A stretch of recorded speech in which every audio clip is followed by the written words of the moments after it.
नमस्ते to all of you. Inter plus academy के इस प्लेटफॉर्म पर आपका बहुत बहुत स्वागत। आज के इस सेशन में हम चर्चा करेंगे करंट अफेयर्स के एक बहुत ही शानदार कंसेप्ट की, जो है विशेष श्रेणी राज्य का दर्जा, या जिसे हम स्पेशल कैटेगरी स्टेटस बोलते हैं। अभी जो 2024 के लोकसभा चुनाव है, उसके अंदर आंध्र प्रदेश जो है, वहां से विशेष श्रेणी राज्य के दर्जे दिलाने की मांग बहुत उठ रही है। तो उसी मांग के बारे में और स्पेशल कैटेगरी स्टेटस क्या होता है किसी राज्य का, उसी के बारे में हम कंसेप्ट की चर्चा करेंगे। तो स्वागत है आपका इस इंटर प्लस एकेडमी में, जहां हम आपको इंग्लिश ग्रामर से रिलेटेड बातें बताते हैं, कंसेप्ट क्लियर करते हैं, और उसी के साथ साथ करंट अफेयर्स के अंदर जो चीजें ट्रेंड में चल रही है और ऐसी होती है जो कहीं ना कहीं किसी न किसी सोशल कंसेप्ट से हो, पॉलिटिकल कंसेप्ट से हो, या इकोनॉमिक कंसेप्ट से हो, उन कंसेप्ट से रिलेटेड जो आपके इंट्रिग्यूटी होती है, उसके अंदर अस्पष्टता होती है, उनको हम दूर करने के लिए प्रयास करते हैं। क्योंकि कई बार होता है ऐसे कि न्यूज के अंदर बहुत सारी चीजें चलती है, तो न्यूज अपने आप में बहुत पूरे विश्व के अंदर जितनी भी चीजें हो रही है उन सब चीजों को समाहित करके चलती है। ऐसी स्थिति में हम देखते हैं कि कितनी चीजें ऐसी वोकेबलरी टर्मिनोलॉजी ऐसी होती है कि साइंस की कोई वोकेबलरी है, इकोनॉमिक्स की कोई है, पॉलिटिकल साइंस की कोई वोकेबलरी है, तो जब तक हमारा कंसेप्ट क्लियर नहीं होता है कि भी वो है क्या चीज। जैसे फॉर एग्जाम्पल मैं आपको बोल दूं, आरबीआई ने रेपो रेट 5.3% से कट डाउन की, लेकिन अब आपको ये चीज मालूम नहीं होगी कि रेपो रेट एक मॉनेटरी पॉलिसी है या एक टूल है जिसके थ्रू आरबीआई जो बैंक्स होती है उनको गवर्न करती है, उनकी जो मनी सप्लाई है उसको अप एंड डाउन करती है। तो जब तक आपको ये आरबीआई और रेपो रेट का कंसेप्ट क्लियर नहीं होगा, तो मैं भले ही आपको बोल दूं कि इतना परसेंट बढ़ा दिया, इतना परसेंट घटा दिया, इससे क्या कहते हैं, रोजगार पे ये फर्क पड़ेगा, बेरोजगारी पे ये फर्क पड़ेगा, इंफ्रास्ट्रक्चर पे ये फर्क पड़ेगा। अरे पड़ेगा तो पड़ेगा, लेकिन रेपो रेट होती क्या है? जब तक ये चीजें कंसेप्ट आपका क्लियर नहीं होगा कि होता क्या है रेपो रेट, तो आपको आगे की चीजें समझ नहीं आएगी। तो इन्हीं चीजों को ध्यान में रखते हुए जो स्टूडेंट है उनके लिए हमने ये क्लास की है आज की, कि स्पेशल श्रेणी, विशेष श्रेणी राज्य होता क्या, स्पेशल कैटेगरी स्टेटस। कई बार अपन न्यूज में सुनते हैं कि फलाने राज्य से मांग आ रही है कि हमें विशेष श्रेणी राज्य का दर्जा दिया जाए, लेकिन ठीक है, हम न्यूज में सुन लेते हैं, लेकिन हमें जानकारी होती नहीं कि विशेष श्रेणी राज्य what does it exactly mean by. समझ रहे हो कि इसका मतलब क्या होता है, क्यों ये राज्य बार बार इस तरह की मांग करते रहते हैं। तो आज हम इसी पे चर्चा करेंगे। 2024 का जो लोकसभा चुनाव है, उस चुनाव में आंध्र प्रदेश के द्वारा विशेष श्रेणी राज्य का दर्जा देने के लिए मांग उठ रही है। तो मांग क्यों उठ रही है उसके बारे में भी हम चर्चा करेंगे, लेकिन विशेष श्रेणी राज्य का मतलब क्या होता है, अर्थ क्या होता है, सबसे पहले हम ये समझ लेते हैं। विशेष श्रेणी राज्य का मतलब होता है कि केंद्र सरकार द्वारा किसी भी राज्य को गोद ले लेना। अपनी सिंपल भाषा में हम समझने का प्रयास करें तो किसी भी राज्य को गोद लेने का जो सिस्टम होता है उसको स्पेशल श्रेणी राज्य का दर्जा है। और जब भी कोई व्यक्ति किसी को, केंद्र सरकार किसी राज्य सरकार को गोद ले लेती है, तो उसकी सभी जिम्मेदारियां और सभी खर्चे वो केंद्र सरकार खुद उठाती है। इसीलिए राज्य मांग करते हैं बार बार कि हमें स्पेशल श्रेणी या विशेष श्रेणी का दर्जा दिया। जब भी कोई राज्य आर्थिक रूप से, सामाजिक रूप से, औद्योगिक रूप से, आर्थिक रूप से या वित्तीय रूप से पिछड़ा हो, तो ऐसी स्थिति के अंदर केंद्र सरकार ऐसे राज्यों को विशेष श्रेणी राज्य का दर्जा देती है। और विशेष श्रेणी राज्य का दर्जा जैसे ही किसी स्टेट को या राज्य को मिल जाता है, तो उस राज्य के को बहुत सारी आर्थिक सहायता मिलती है केंद्र सरकार से। इसके साथ जितनी भी पॉलिसीज बनाई जाती है सेंट्रल गवर्नमेंट के द्वारा, तो राज्य सरकार को यह छूट मिलती है कि आप अपनी लोकल कंडीशंस के अकॉर्डिंग इस पॉलिसी को मॉडिफाई कर सकते हो, इसको इंटेंसिफाई कर सकते हो, या इसको मिनिमाइज कर सकते हो। तो इस तरह उसके अंदर पॉलिसी के अंदर भी बहुत ज्यादा छूट उसको मिलती है। तो अब हम देखते हैं कि आंध्र प्रदेश के अंदर इस तरह का मामला क्या हो रहा है। तो आपको बता दें कि आंध्र प्रदेश पुनर्गठन अधिनियम 2014 के अंदर ये कानून आया था।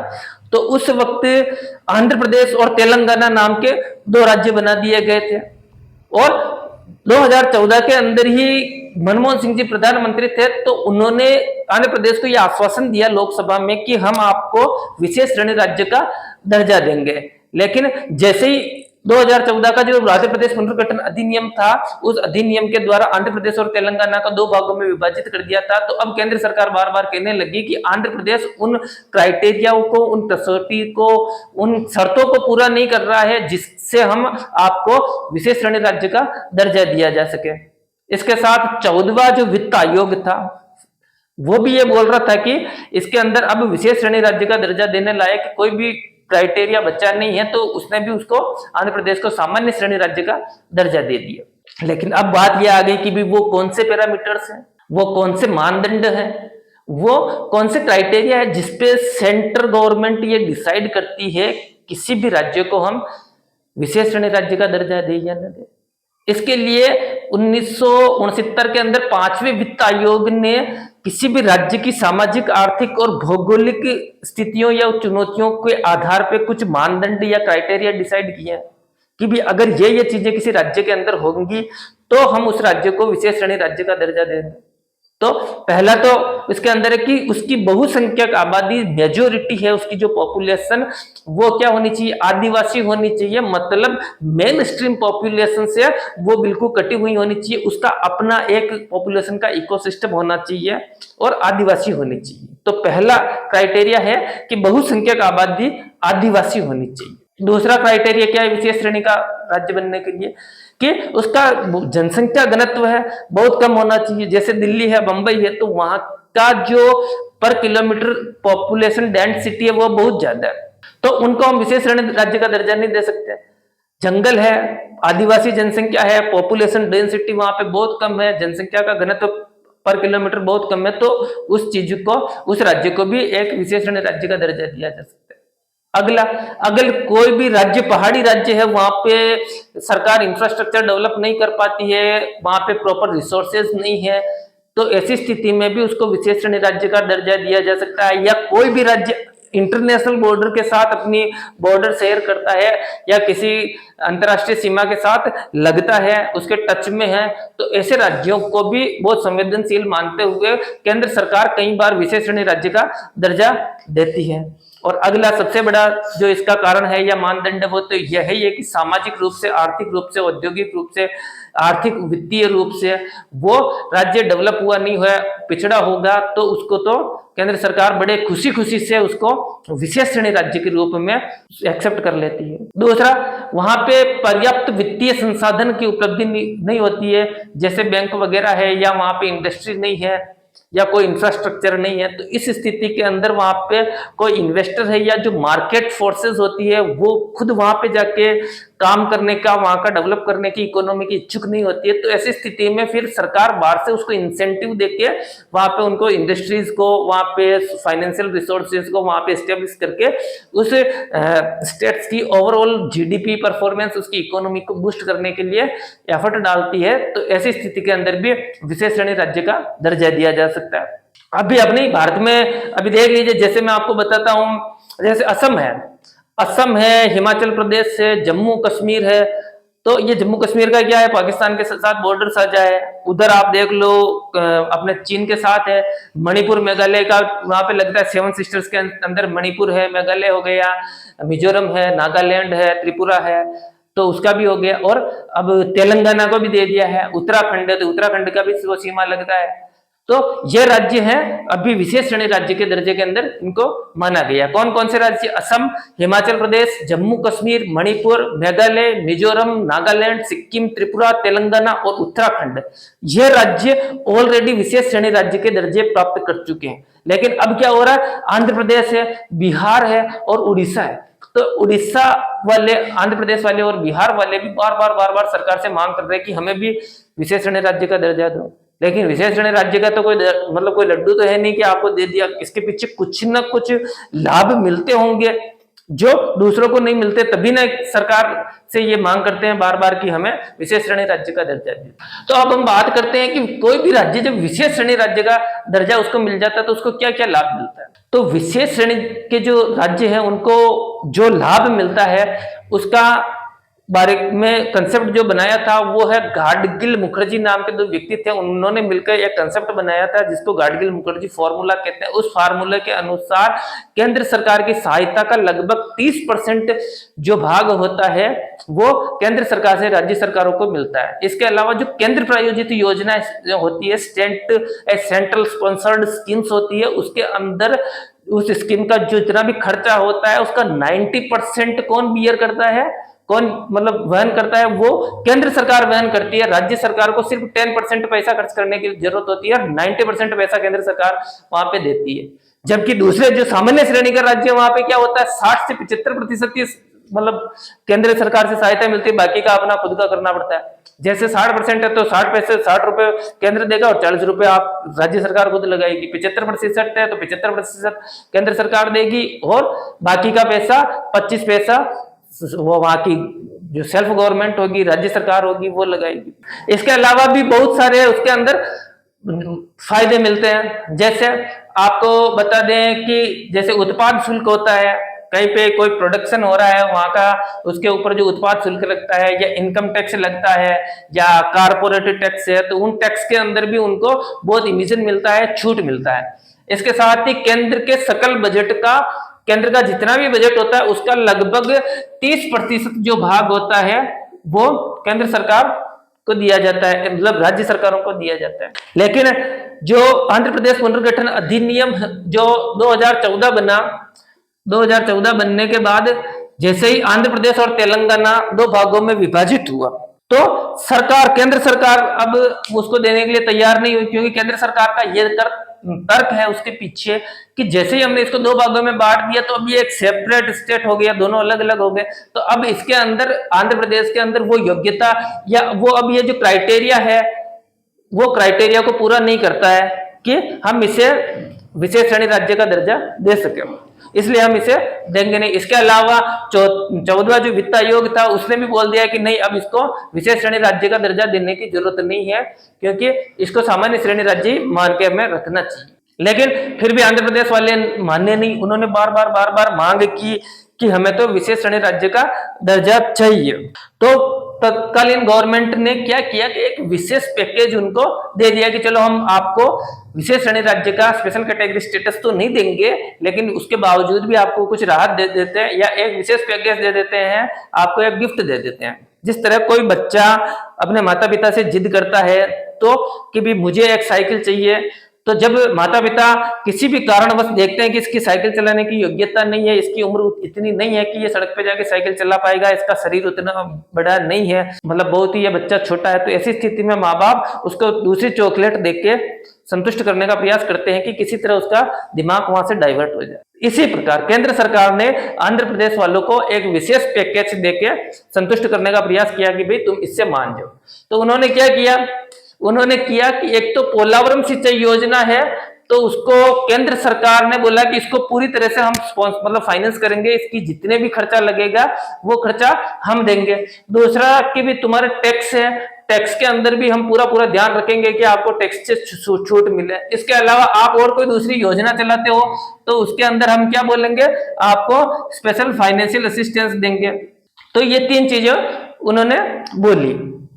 लेकिन अब यह है कि जैसे आंध्र प्रदेश से उठ रहा है, आंध्र प्रदेश से उठ रहा है तो बिहार से भी उठ रहा है, बिहार से उठ रहा है तो कहीं उड़ीसा से भी उठने लग गया। तो अब ये क्या है कि मतलब एक ट्रेंड बनता जा रहा है धीरे धीरे। तो इसमें मतलब बहुत समस्या है। सबसे बड़ी समस्या तो ये है कि एक को देते हैं तो दूसरा कहता है कि भी मेरे अंदर भी यही क्वालिटी है, मेरे अंदर भी यही कसौटियां है, क्राइटेरिया मैं पूरा कर रहा हूं, मेरे को भी दे दो। तो राज्य जो होते हैं फिर वो एक दूसरे से शिकायत करने लग जाते हैं, आपस में राज्यों में सहमति नहीं बन पाती है। स्टेट्स के अंदर वो बोलता है नहीं इस चीज को आप क्राइटेरिया में मत रखो, इस चीज को रखो, इसको मत रखो, इसको मत रखो। तो राज्य आपस में सहमति नहीं बना पाते हैं कि हम किन क्राइटेरिया को मानने सर्वसम्मति से कि भी इन क्राइटेरिया को अगर कोई स्टेट फुलफिल करता होगा, पूरा करता होगा, तो हम उसको विशेष श्रेणी राज्य के रूप में स्वीकार करने के लिए तैयार है। तो पहली समस्या तो यह है कि राज्य ही आपस में सहमत नहीं। दूसरा है कि अगर ये कंसेप्ट आगे बढ़ता रहा स्पेशल कैटेगरी स्टेटस का, तो इससे दूसरी संभावना यह बनती है कि इससे भारी डिस्पैरिटी क्रिएट हो सकती है। यानी एक राज्य सरकार के साथ है, दूसरा नहीं है, तीसरे को ले लिया, चौथे को नहीं ले लिया, तो इससे मतलब राज्य के अंदर एक सरकार को मतलब उसको ऐसा महसूस, राज्य के जो नागरिक है उनको ऐसी फीलिंग्स डेवलप हो सकती है कि केंद्र सरकार हमारे साथ किसी तरह का भेदभाव कर रही है। जैसे कश्मीर के अंदर होता था, वहां के लोकल पॉलिटिशियंस होते थे, ऐसा अखबार में, मेरी कोई ओपिनियन नहीं है कि कश्मीर के लोग कैसे हैं, अखबार के अंदर या सेंट्रल मीडिया, जो मेन स्ट्रीम मीडिया के अंदर ये दिखाया जाता है कि वहां पे जो सरकार है वो कहीं ना कहीं इन्हें वोट के लिए इस तरह की जो कंसेप्ट होते हैं उनको मतलब मिस यूटिलाइज करते हैं। तो दूसरी चीज ये हो गई, कहीं पे विकास ज्यादा है, कहीं पे नहीं है। दूसरा है कि इससे जो सेंटर का जो अपना एक बजट होता है, वो बजट क्या होता है, बार बार डिस्टर्ब होता रहता है। जो सेंटर अपने हिसाब से कहीं पे पैसा खर्च करना चाहता है, तो ऐसे बार बार जितने स्टेट बढ़ते जाएंगे तो पैसा तो सेंट्रल गवर्नमेंट को देना है। तो ऐसी स्थिति में सेंट्रल गवर्नमेंट का जो राजकोषीय बजट है वो बजट गड़बड़ा जाता है। और सबसे बड़ी चुनौती यह है स्पेशल कैटेगरी स्टेटस के अंदर कि इससे मतलब एक चेन रिएक्शन चालू हो जाता है। जब भी कोई राज्य देखता है अच्छा इसको तो इतना पैसा मिल रहा है केंद्र सरकार से, मुझे नहीं मिल रहा, तो दूसरा करता है, दूसरे को देते हैं तो उसको देख के तीसरा करता है, तीसरे को देते हैं तो चौथा करता है। तो ये एक बिल्कुल एक प्रतिक्रिया चलने लगती है, जिस तरह केमिकल रिएक्शंस होते हैं। तो इन सब चीजों को आज हमने देखा है कि स्पेशल कैटेगरी स्टेटस क्या होता है, लेकिन अब हमें यह देखना है कि इसका समाधान क्या है। इस कुल मिला के ये कंसेप्ट जो है एक डिस्क्रिमिनेशन बेस्ड सिस्टम है और इससे डिस्क्रिमिनेशन बढ़ सकता है, बढ़ेगा ही निश्चित रूप से, यह बात हम नहीं कह रहे। तो इसका सबसे अच्छा उपाय तो यही है कि देखो प्रत्येक राज्य, भारत एक बहुत बड़ा भौगोलिक देश है, इसके अंदर अलग अलग डाइवर्सिटी है, बहुत सारे लोग रहते हैं, भाषाई डाइवर्सिटी है, मतलब लिंग्विस्टिक डाइवर्सिटी है, और अपनी भौगोलिक डाइवर्सिटी है, कल्चरल डाइवर्सिटी है। तो इस तरह की डाइवर्सिटी, हर राज्य का अपना प्रोज है, हर राज्य का अपना कॉन्स है, हर राज्य का अपना प्लस पॉइंट भी है, माइनस पॉइंट भी है।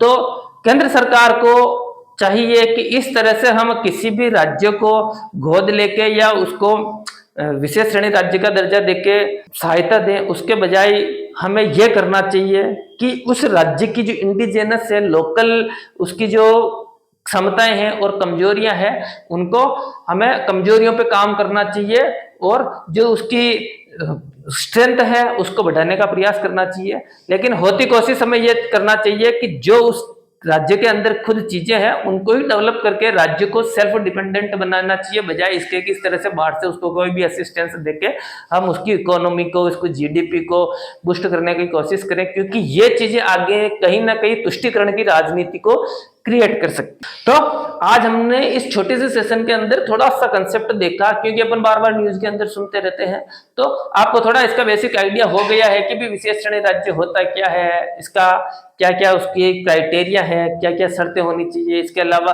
भाई राज्य, सबसे बड़ी चीज तो यह है कि विशेष श्रेणी राज्य के पीछे पड़े क्यों रहते हैं, उसको क्या लाभ क्या मिलते हैं, ये भी अपन ने समझा। इसके साथ यह कि इसके अंदर क्या समस्या है, और अपन ने एक समाधान भी दिया है हमने कि इस तरह से उसकी जो राज्य की क्षमता है उसको सेल्फ डिपेंडेंट बनाया जाए। तो यह आज का हमारा टॉपिक रहा है। तो आशा करता हूं आप कंपटीशन की तैयारी करने वाले स्टूडेंट्स के लिए, कि भले ही आप एसएससी की तैयारी कर रहे हो या किसी भी स्टेट गवर्नमेंट के एग्जाम्स की तैयारी कर रहे हो, सेंटर की कर रहे हो, यूपीएससी की कर रहे हो या जुडिशरी की कर रहे हो, तो यह कंसेप्ट लगभग सभी एग्जाम्स के लिए उपयोगी है। तो आशा करता हूं कि यह सेशन आपको बहुत अच्छा लगा होगा। इसके अलावा भी अगर आपका कोई भी क्वेश्चन है तो आप नीचे कमेंट बॉक्स में जाके मेरे को पूछ सकते हैं। इसी के साथ आज के इस सेशन से आपसे विदा लेता हूं। अगर आप चाहते हैं कि इसी प्रकार का मैं कोई और टॉपिक जो आपको अच्छा लग रहा है, आपको ऐसा लगता है कि सर हमें इसके कंसेप्ट के बारे में थोड़ा डिटेल में जानना है, शॉर्ट के अंदर जानना है, जिस तरह से आप चाहते हैं उस तरह से आप नीचे कमेंट बॉक्स में जाके लिख सकते हैं। तो हम कोशिश करेंगे कि उसके ऊपर वीडियो बनाएं। इसी के साथ आज के सेशन से आपसे विदा लेता हूं। धन्यवाद।